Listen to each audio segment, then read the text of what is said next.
many of you living in the US are actually thinking about leaving the US and moving? And if you did leave, are you happier or are you not happier? And why?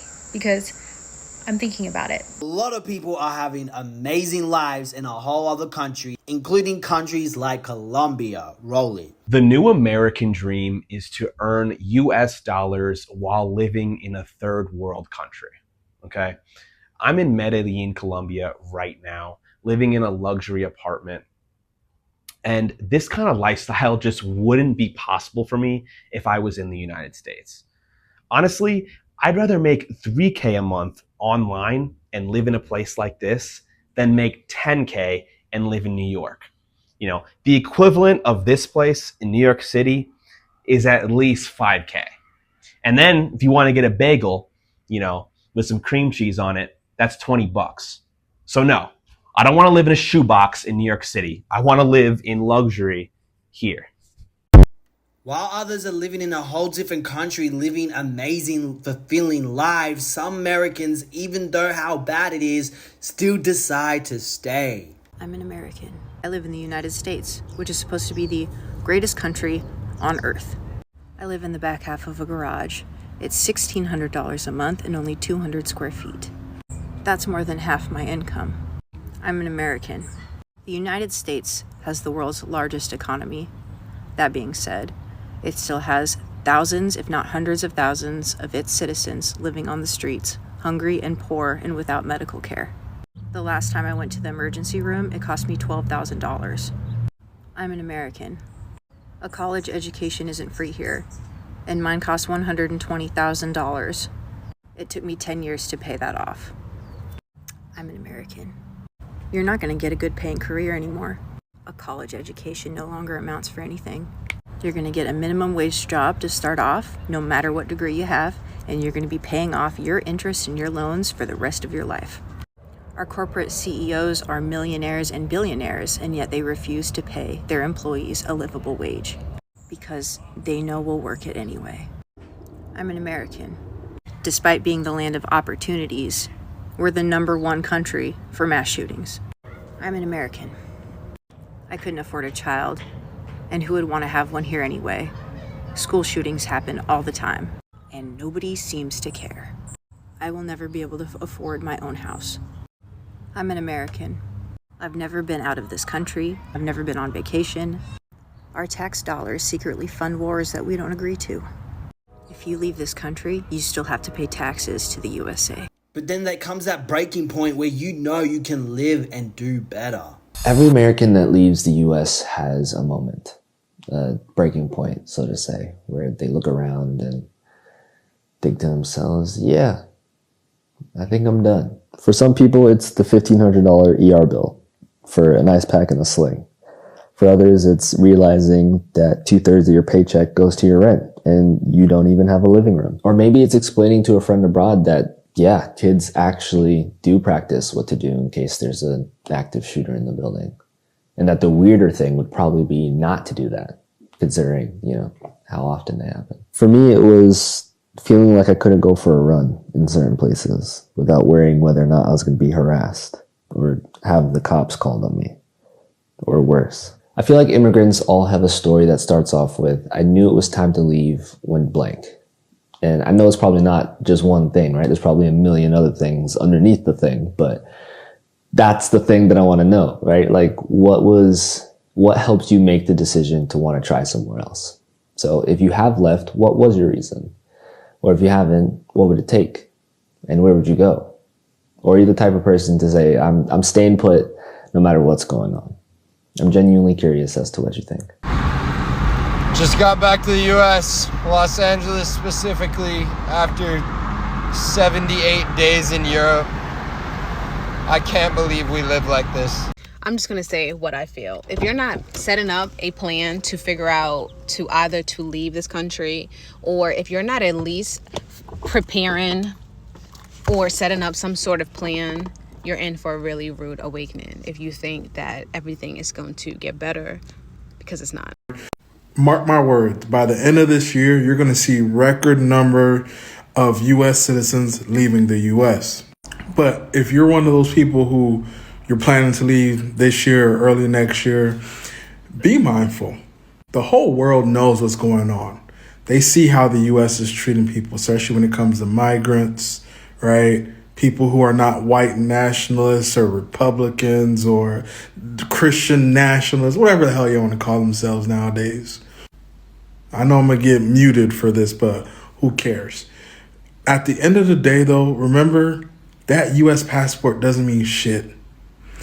At one time, people probably were so grateful that you were a U.S. citizen there. Now people don't care. It's how you treat people.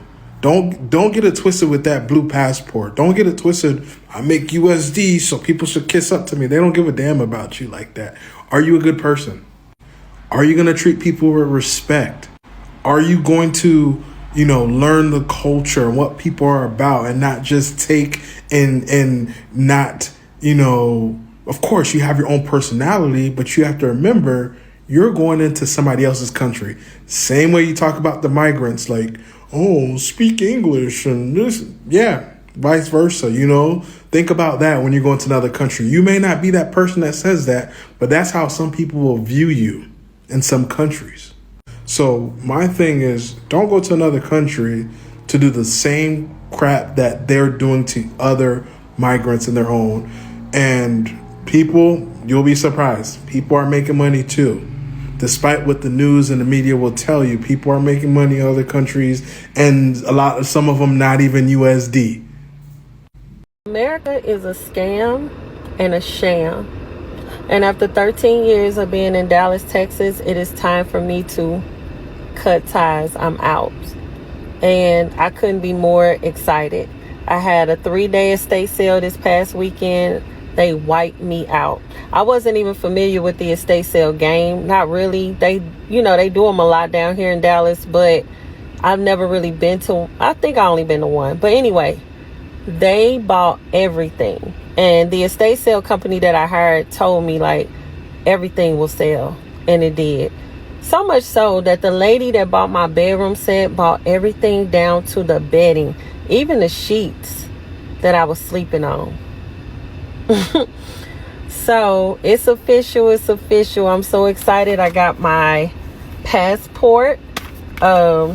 This is my renewed passport. And then I have my international driver's permit, even though I'm not going to drive over there out the gate, but it's good to have just in case.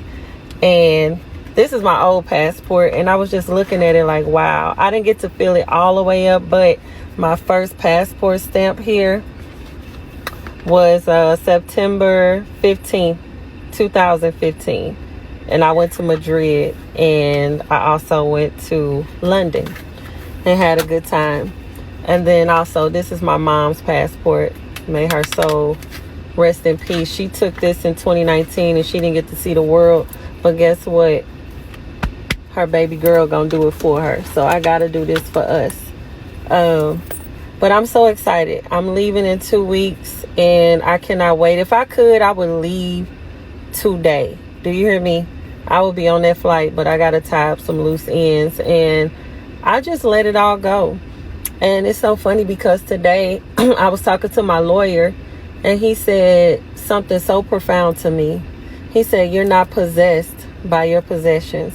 He said, most people I talk to, they are so attached and possessed by their possessions. And I've been practicing the law of detachment for many, many years. I let it all go. I know about sacrifice and none of this shit mean anything to me. You can't take it with you. And I'm willing to give it up because I know I can get it back plus more if I want to. But ultimately, it is about my freedom. That's all I want. Freedom and peace. Everything else will come. I'm not worried at all. When people ask me, am I scared? Am I fearful? No, I'm not. I've solo traveled several times before. In fact, for Christmas, this past Christmas, I went to Belize for 7 days alone and had a wonderful time. I actually prefer it that way. And where I'm at in my life, I really want very, very little. The minimum of human interaction. That's just where I'm at. And so, yeah, I'm excited, you know what I'm saying? And it's not that I hate America, because I don't. I just see it for what it is, you know.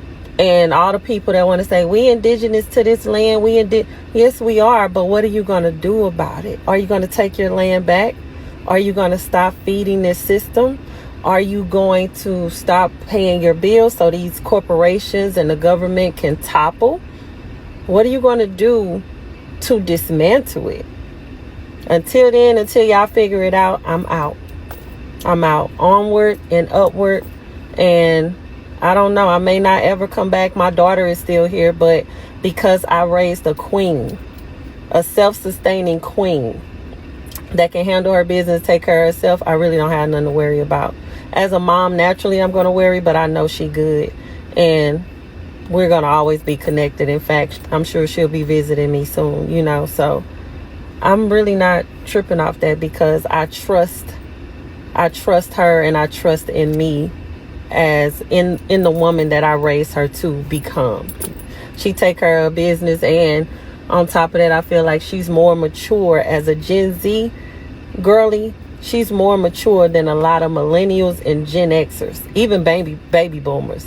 And I bet my money on it. I bet my money on it, because I know what I raised.